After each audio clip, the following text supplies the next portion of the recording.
Bonjour à toutes et à tous, je suis Laura, cofondatrice de Cap Positif, et aujourd'hui je suis avec Éléonore Defer, qui est consultante en bilan de compétences pour Cap Positif. Merci Éléonore d'être là aujourd'hui Bonjour, et de merci à vous. merci et de prendre le temps de nous en dire un peu plus sur ton parcours et ton accompagnement des participants au bilan de compétences.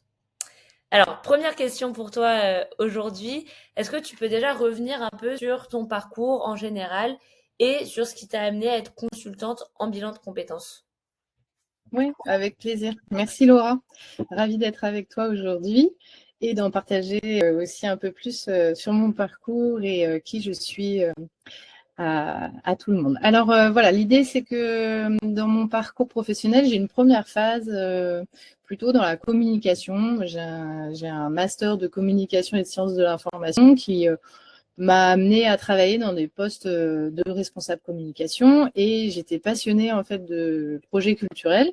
Donc j'ai travaillé pendant 5 ans dans des festivals, musique, danse, cinéma. C'était très chouette et c'était ce que je voulais faire vraiment à la base. Et au fur et à mesure de cette expérience, je me suis rendu compte qu'en fait, ce qui me plaisait, c'était surtout de mettre en lumière et de valoriser vraiment les projets culturels et surtout en fait les artistes qui menaient ces projets-là et qui portaient ces projets-là. Et finalement, ça c'était il y a déjà plus de 12 ans. J'ai eu une première crise de sens il y a 12 ans en me demandant finalement pourquoi je fais ce que je fais. Je l'ai mené cette réflexion-là et je me suis posé ces questions-là, notamment en thérapie. Donc moi, tu vois, à l'époque, j'ai pas fait un bilan de compétences, mais ça m'a amené à me poser quand même pas mal de questions sur ce que vous proposez vous chez Cap Positif, quelles sont les valeurs qui me tiennent à cœur, quelles étaient mes motivations, etc. Et puis en fait, dans ce chemin, cette réflexion-là, je me suis dit, mais en fait, moi, ce que j'aime, c'est accompagner l'humain. Et c'est vraiment accompagner l'autre à mieux se connaître, mieux se comprendre et surtout à gagner confiance en lui. Donc, il y a 12 ans, je reprends mes études en tant que candidat libre, parce que je travaillais à l'époque. Donc, en parallèle de mon travail, je mène une reconversion professionnelle pour retrouver plus de sens dans mon projet professionnel. Et je reprends donc une licence de psycho. Et sur cette licence de psycho, je rencontre le chemin du coaching. Enfin, je découvre plutôt le métier du coaching professionnel.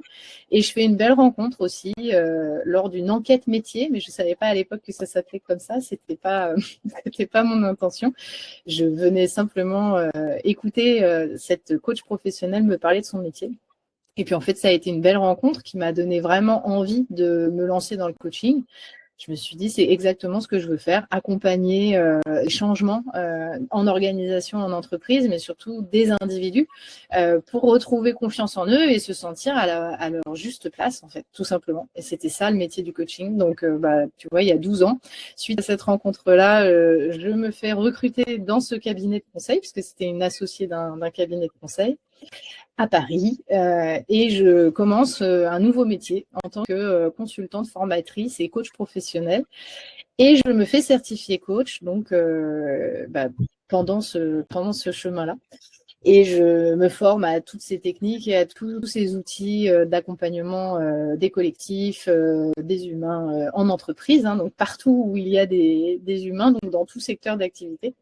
Et je vis un chemin professionnel vraiment passionnant et très, très épanouissant, même si très épuisant, puisque j'arrive à une deuxième crise de sens, proche d'un burn-out. Je me pose la question quand même, est-ce que j'ai pas été un peu trop loin? Et surtout, quelle est la valeur qui est en conflit là à l'intérieur de moi?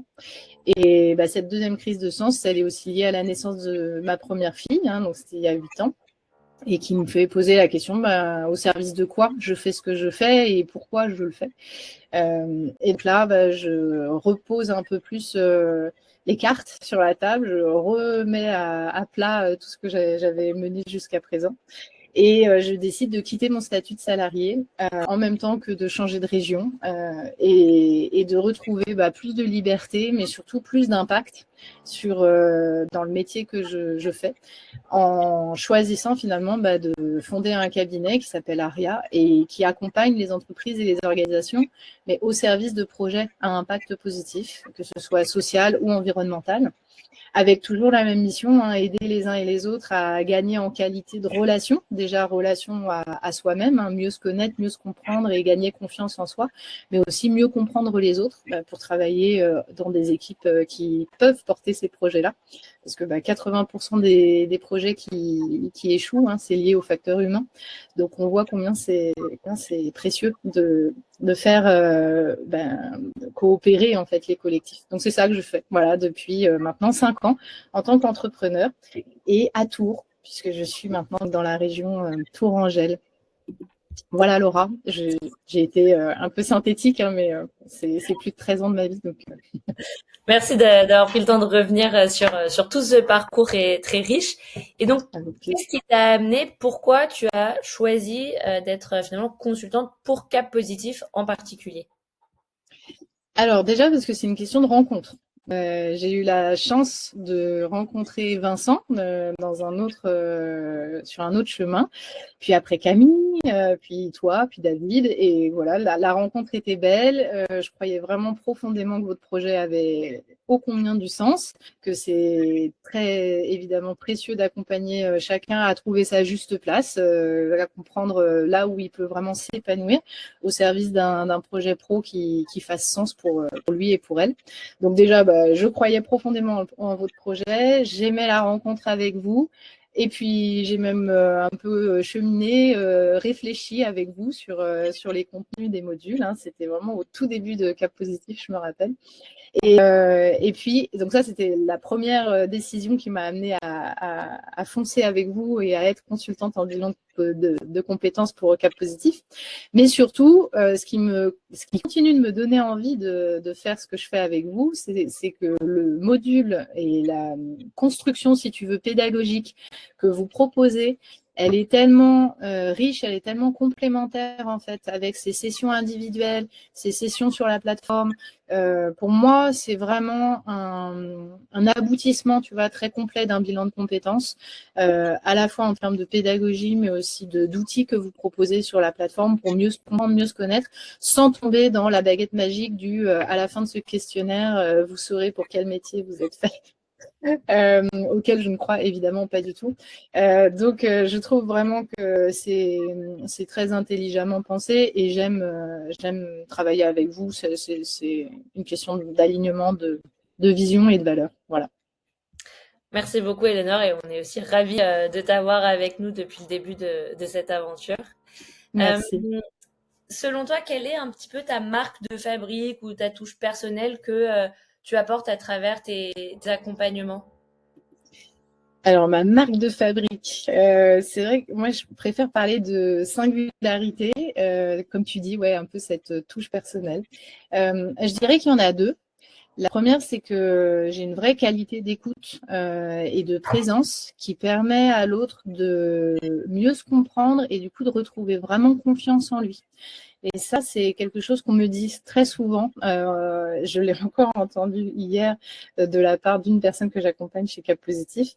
Et finalement, oui, parce que je crois que c'est quelque chose que j'aime vraiment faire, apporter cette qualité d'écoute qui permet à chacun de faire émerger ce qu'il est vraiment au fond de lui-même et de retrouver confiance. Et en fait, c'est tellement le prérequis pour démarrer un nouveau projet professionnel que ça me paraît vraiment précieux.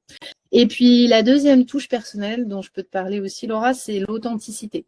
C'est le fait que pour moi, c'est vraiment hyper important déjà d'être authentique, soi-même et moi-même d'ailleurs, même dans tous les domaines de ma vie, professionnelle également, mais aussi de permettre à l'autre de se donner cette permission d'être pleinement lui-même et de faire émerger là cette authenticité, cette capacité à déposer les masques, à déposer les carapaces, tu vois, et à s'autoriser à être librement soi-même. Voilà, c'est ça. Super, merci beaucoup, Eleonore. Et finalement, si tu avais un conseil, ton meilleur conseil pour se lancer dans une transition professionnelle? Eh bien, en fait, j'en ai 3, Laura. Donc, je vais essayer de te donner mes 3 meilleurs conseils. Le premier, mais il est hyper important, c'est d'oser. Franchement, c'est oser faire ce premier pas, oser se lancer dans un temps finalement de réflexion sur soi-même dans ce bilan de compétences. et oser s'offrir cette chance-là, parce que la vie est quand même assez courte, donc autant vraiment pleinement trouver du plaisir en fait à ce qu'on fait.